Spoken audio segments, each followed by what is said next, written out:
आमतौर पर शांत रहने वाले सूरत को सुलगाने की साजिश कौन रच रहा है? ये सवाल इसलिए क्योंकि कल रात सूरत के एक गणेश पंडाल पर कुछ नाबालिगों ने पथराव कर दिया। वारदात को अंजाम देकर ये भागने लगे, लेकिन वहां खड़े लोगों ने ऑटो चालक के साथ विशेष समुदाय के 6 नाबालिगों को पकड़ लिया। इसके बाद नाराज लोगों ने पुलिस चौकी को घेर लिया, लेकिन मुस्लिम बहुल इलाके की वजह से वहां पर दूसरे समुदाय के लोग भी पहुंच गए, जिसके बाद वहां पहले बहस हुई, फिर अचानक पत्थर बरसने लगे। लोगों ने पुलिस चौकी में भी तोड़फोड़ की। उपद्रवियों ने वहां खड़ी गाड़ियों को आग के हवाले कर दिया और कई गाड़ियों में तोड़फोड़ की गई, जिसके बाद हरकत में आई पुलिस ने रात में ही आरोपियों के घर के ताले तोड़कर वहां छिपे आरोपियों को चुन चुनकर बाहर निकाला और सुबह होते होते सूरत में जेसीबी मशीन ने वहां किए गए अतिक्रमण को जमींदोज कर दिया। अभी भी इलाके में तनाव है। सवाल है कि नाबालिगों को आगे करके क्या सूरत में दंगों की साजिश रची जा रही थी?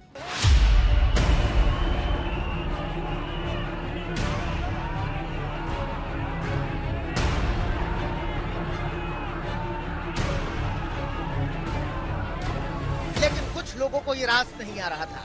कुछ अराजक तत्व इसी समय आमतौर पर शांत रहने वाले सूरत को सुलगाने की साजिश रच रहे थे। वहीं सूरत में गणेश पंडाल पर पथराव करने वालों के खिलाफ गुजरात सरकार ने सख्त रुख अपनाया है।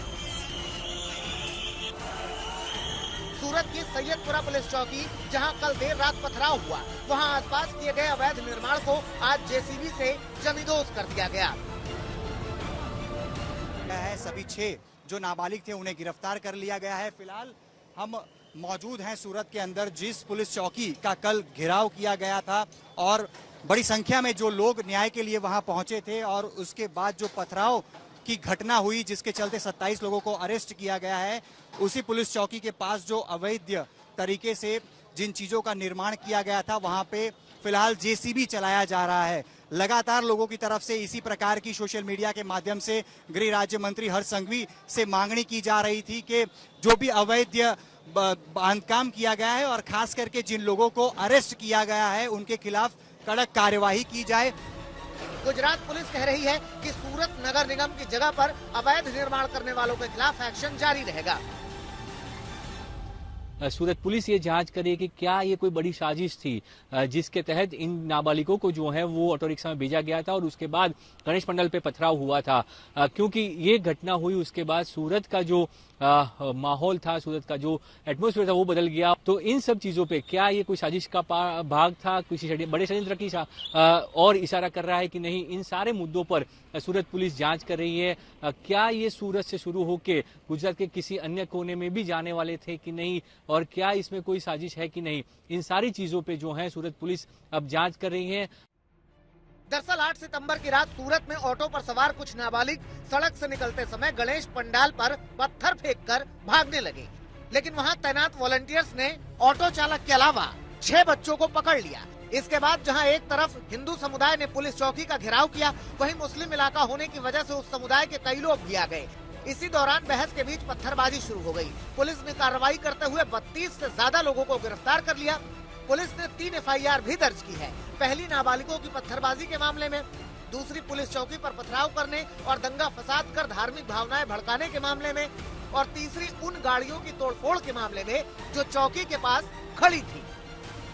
गुजरात में 95,000 से ज्यादा जगहों पर गणपति महोत्सव का आयोजन किया जा रहा है। गुजरात के DGP विकास सहाय ने कहा कि सूरत में जो कुछ हुआ, हम हर एंगल से उसकी जांच कर रहे हैं। ये 6 बच्चे थे, ये एक ऑटो रिक्शा में जा रहे थे और ऑटो रिक्शा में बैठे बैठे उन्होंने गणेश जी के पंडाल पे पत्थर फेंका था और उसके बाद माहौल थोड़ा खराब हुआ। लेकिन मैं जरूर कहना चाहूँगा कि सूरत शहर के स्थानिक पुलिस कमिश्नर से लेकर सभी पुलिस अधिकारीगण तुरंत ही घटना स्थल पे पहुंच गए और घटना जो भी बनी थी उसका उन्होंने मुआयजा किया और मुआयना करने के बाद बहुत ही जल्दी ये 6 जो नाबालिग थे इनको भी उन्होंने पकड़ा और साथ साथ बाद में जो असामाजिक तत्व थे जिन्होंने सूरत शहर के शांति को भंग करने का प्रयास किया था और खूब बड़ी संख्या में इकट्ठे हो गए थे और पत्थर मारा कर रहे थे, उनको भी हमने रात भर कॉम्बिंग करके उनको पकड़ा है। बताया जा रहा है कि कुछ लोगों ने नाबालिगों को गणेश पंडाल पर पत्थरबाजी के लिए उकसाया था। एक्शन लेते हुए अब तक 28 लोगों को गिरफ्तार किया है। 6 नाबालिग को भी पुलिस ने अपनी हिरासत में लिया है। लेकिन गुजरात के सूरत के अंदर जिस प्रकार से गणेश पंडाल में कल रात पथराव हुआ, उसके बाद पुलिस ने बुलडोजर एक्शन लिया है। बुलडोजर चलाकर जो भी पुलिस चौकी के आसपास में अवैध निर्माण यानी कि दुकान और स्टॉल थी, उसे गिरा दिया गया है। आज शाम को भी पुलिस की तरफ से फिर से एक बड़ा पेट्रोलिंग और कॉम्बिंग किया जा रहा है, जिसमें कुछ और जो असामाजिक तत्व हैं उनको भी हिरासत में लेने के लिए पुलिस कॉम्बिंग करेगी। जिस प्रकार से घटना कल रात को घटी है, जिसमें नाबालिग के हाथों में पत्थर थमा दिए गए और नाबालिगों की तरफ से गणेश पंडाल में पथराव किया गया है, उसके बाद सवाल यही हो रहे हैं, जिन बच्चों को खेलने और पढ़ने की उम्र थी, उन्हें पढ़ाई करनी चाहिए थी, खेलना कूदना चाहिए था, उनके हाथ में पत्थर कौन थमा रहा है। सूरत में गणेश पंडाल पर पथराव मामले में गुजरात के गृह मंत्री हर्ष संघवी ने कहा है कि कानून व्यवस्था से खिलवाड़ करने वालों के खिलाफ इतनी कड़ी कार्रवाई होगी जो नजीर बनेगी। महत्तम लोगों को पकड़ा गया, साथ में आसपास की जो बिल्डिंगें थी, मस्जिद थी जहाँ से पत्थरबाजी हुई थी, सभी जगह पे कल पूरी रात अलग अलग टीम द्वारा कॉम्बिंग किया गया। ये कॉम्बिंग में खास तौर पे एक नई मॉडस ऑपरेंडी ध्यान में आई, जिसमें पत्थरबाजों ने खुद को घरों के अंदर छुप गए और बाहर जो मेन गेट था उस पे ताला लगा लिया गया था। कल देर रात पुलिस द्वारा ये सभी घरों के ताले तोड़ के कुछ लोग घरों के अंदर पर्दे के पीछे छुपे हुए